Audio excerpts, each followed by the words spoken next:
Your reaction first as sister to Falz the bad guy and daughter to your father, of course, Femi Falana, and of course as a lawyer with Falana and Falana. I think my initial reaction was obviously not to take it seriously because unfortunately the way social media works, people say things, a lot of people say things, and a lot of times people say things that aren't true, that they're saying for clout, for attention. And so I was like, nobody's going to believe this. But then, you know, because also this very dark man fellow he's always, you know, notoriously saying things, sometimes true, sometimes not. So I was like, I think people know this guy is notorious. I don't think anybody's really going to believe this, you know. But, you know, the more it played out, the more bizarre it got. And, you know, people saying all sorts of just outlandish, crazy things. And, you know, the questions that I had for people, it's not rocket science, right? This person claiming that, first of all, what was on the voice note that Very Dark Man was playing and what he was saying and insinuating are different things. Because the supposed audio recording that obviously was illegally obtained by the way, you know, Bobrisky obviously asking this person for money, saying that, oh, I need so and so amount of money because I've been told that, you know, the only way to get out of this ruckus is to get a presidential pardon. Before I go on, I need to state categorically that you don't need to pay any presidential pardon. Pardons can be applied for. You don't even have to be a lawyer to apply for a pardon. By the way, anybody can apply to the president for a pardon. It's not something you need to pay money for. But we know because, again, Bobrisky released a list of people he called to ask for money. So we know that he called several people to ask for money. You know, he told them he told some people he needed money to stay in a more, the VIP portion of the prison.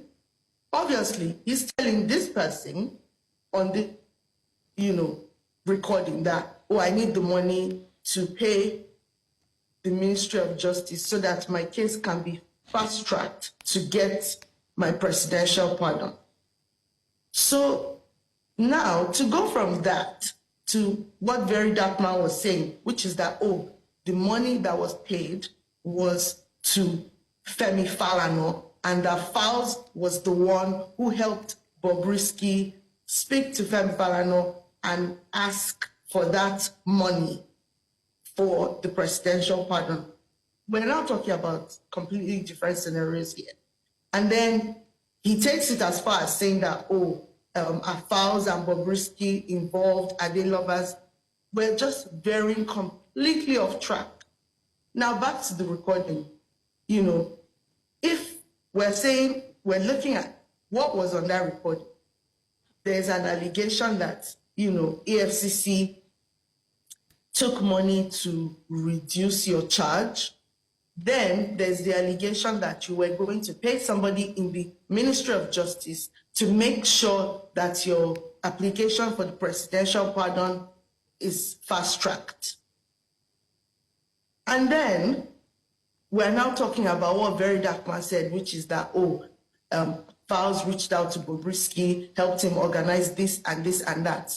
It's a whole mess, a lot of allegations, and when you are, you know, throwing around these kind of allegations, you have to have evidence. And I would think any reasonable person, knowing that there are laws against defamation, before coming on the internet to say, oh, this person said this and this and this, or did this, or fast-tracked this, or helped this person achieve this, before saying all that, I would believe that you would have hard proof or evidence before you do something like that. But of course, not everybody thinks things through before they do them right.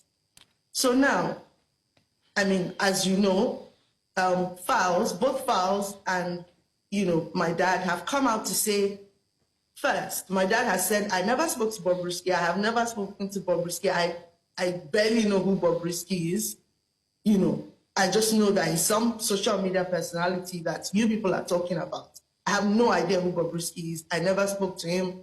Nobody, spoke to him on my behalf. Not by proxy, not directly. No communication with this guy. Secondly, Fal said, I heard from Bobrisky, but it was to ask for 3 million naira from me to be placed in the VIP section of prison. I had no idea that Bobrisky was trying to pay for a presidential pardon. He never discussed that with me. So you see that where, the issues are completely different. And so we're now in defamation territory because we heard the portions of the voice notes that Very Dark Man played. And what he said, two different things. All right, let's Why quickly... are you defaming people? All right, we have a video. I'm hoping that we have the correct one this time. Let's quickly take a look at what was said in that video, and we'll come back to the conversation regarding Folarin Falana, aka Falz the Bad Guy, and your father, Femi Falana. I had to call Elele again because there's nobody for me to call. Elele gave me 2 million, the balance of 2 million. So now I'm supposed to come out in what's it called? Ending of July next month. Okay. 29th. Bad guy. His father is a son. So first reached out to me. His father spoke to me. His father said we can apply for pardon.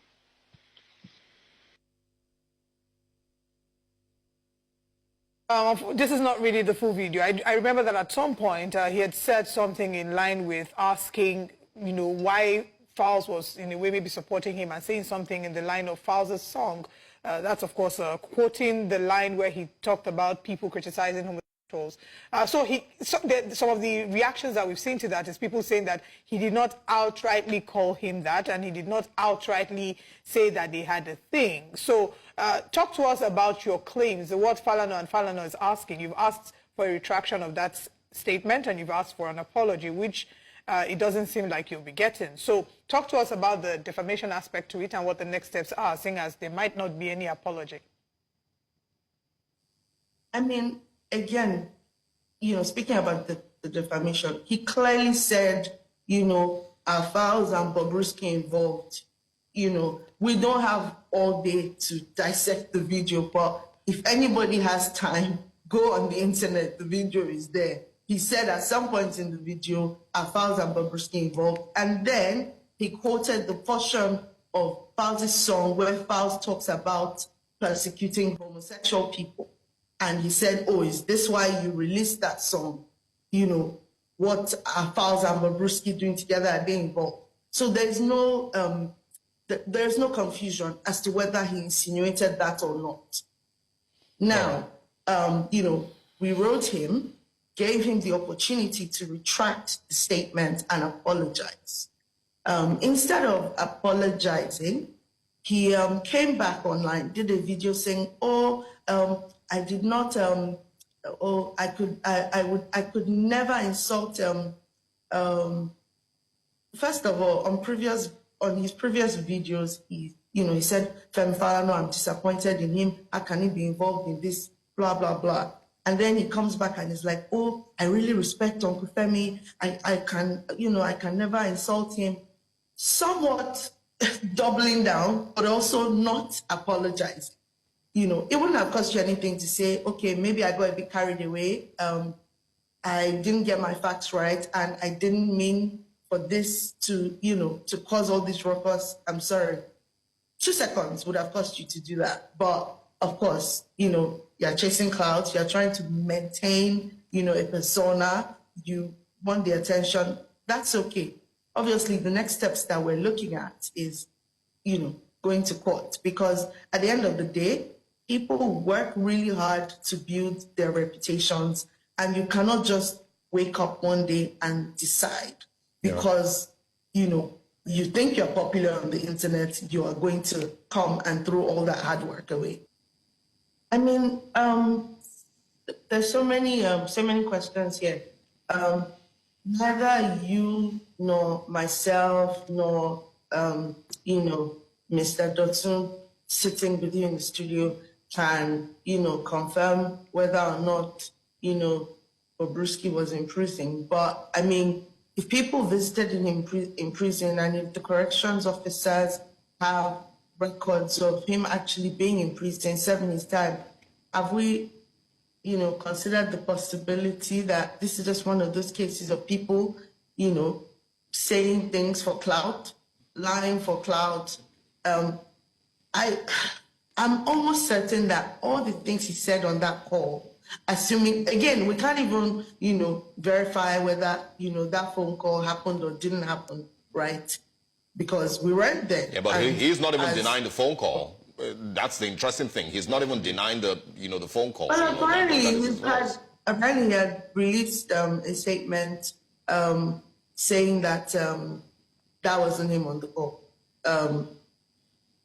And I think he eventually took this down, but I did see a screenshot of him saying that was not him on the call. But even if it was him on the call, he was on that call to ask for money. One.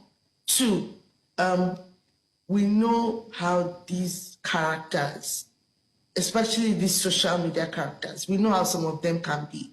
They say things that are not true.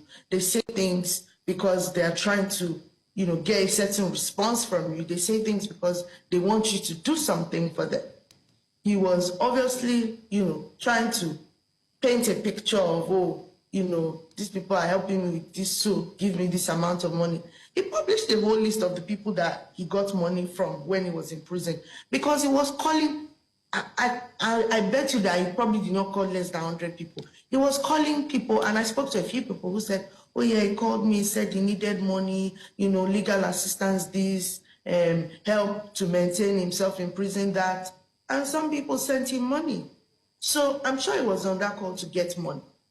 And I'm sure some of the things that were said on that call, I know for a fact that some of the stuff said on that call are just not true. For example, at no point did Falz speak to his father about Bobrisky or a pardon. It just didn't happen. Yeah, so but we also Folakemi, one of the things that was a little confusing was, who initiated the call. Was it Falz or Folarin rather who initiated the call, or was it, Idris Okuneye? No, Bobrisky reached out to Falz saying that I would like to speak to you, I need help. Okay. And he assumed he needed legal assistance or something, So he said, okay, how can I help you? Like, what's going on? I think he called, Bobrisky then called, because he must have sent a message saying, oh, please, I need to talk to you, I'm trying to reach you or whatever.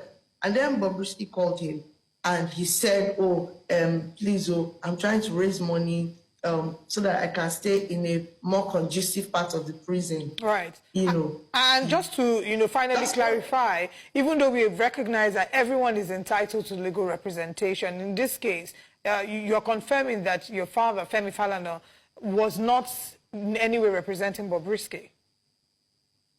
Not him, not Falz, not Falana and Falana. None of us were ever briefed on Bobrisky's matter.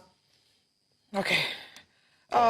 Thank you so much for joining us. Senior Associate Falana and Falana and Principal Partner, F&F Legal, and CEO of Folk Consulting in the UK. Thank you very much, Folakemi Falana, for joining us on the show this morning.